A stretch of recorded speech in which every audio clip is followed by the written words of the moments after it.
30 degrés ce matin à Ouagadougou et les Burkinabés sont à pied d'œuvre pour le démarrage du 32e Tour de Faso. Une 32e édition avec 15 équipes venues d'Afrique et d'Europe. 87 coureurs vont parcourir 10 étapes avec pour la première fois de l'histoire du Tour le contre-la-montre par équipe pour débuter. Pour le premier coup de pédale de ce 32e Tour, ce sont les Ghanéens qui sont à l'honneur. Le Tour honore ainsi son passage l'an dernier au Ghana. Ils ont un circuit de 7 km 100 à parcourir et le temps pris en compte est celui du troisième. Le vent leur est contraire, ils ont du mal à rester groupés. Les Ghanéens pourtant font preuve de solidarité et arrivent tous les 6 coureurs ensemble après 9 minutes et 15 secondes. Il y a par contre 5 coureurs au lieu de 6 côté togolais dans ce tour après la défection au dernier moment de l'un des leaders de l'équipe, Raouf Akanga, pour problème physique. Ils franchissent la ligne d'arrivée après 9 minutes et 30 secondes.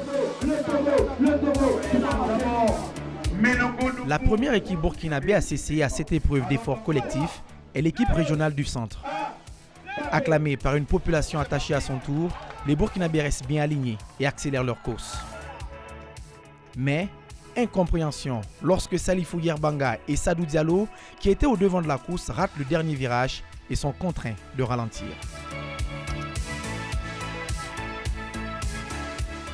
Difficile de revenir à niveau et 3 autres coureurs, Bamogo Seydou, Noufou Minungu et Abdoulaye Rwamba, vont assurer le relais en arrivant après 8 minutes 41 secondes.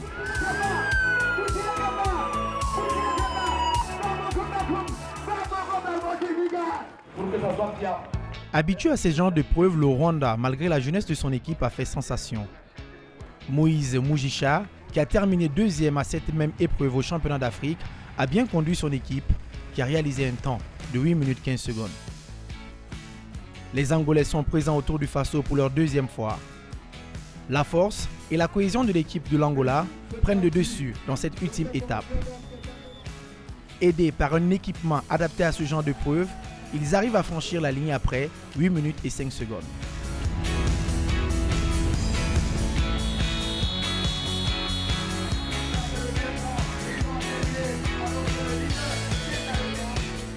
Les plus attendus pour boucler cette première étape étaient le Burkina Faso du maillot jaune en titre, Mathias Sorgo.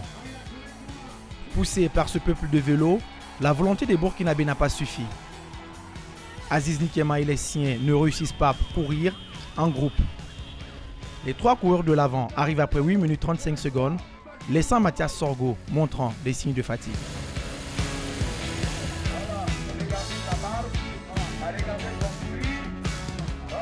Au classement général, on retrouve l'équipe de l'Angola à la première place avec César Bruno qui endosse le maillot jaune.